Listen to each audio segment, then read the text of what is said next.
Annie here, Ace's paint expert. I have all the tips on how to prep your kitchen cabinets before you paint it. I am ready to sand, so I'm going to use a palm sander with 150 grit sandpaper, and I'm going to go from top to bottom. This is not a wood shelf. This is a veneer box, so I want to make sure that I lightly sand it just to get that shine off and not really push too hard or dig deep into it to create any gouges. Now these front faces are solid wood, so what I'm going to do is go from top to bottom with the grain and sand it with that 150 grit sandpaper.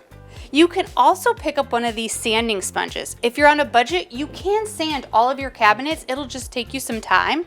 But this also comes in handy when you're trying to get little areas or crevices that your palm sander can't get into. These are great to have on hand. This is as far as I'm getting today. Tomorrow, we are going to tape and get ready to paint.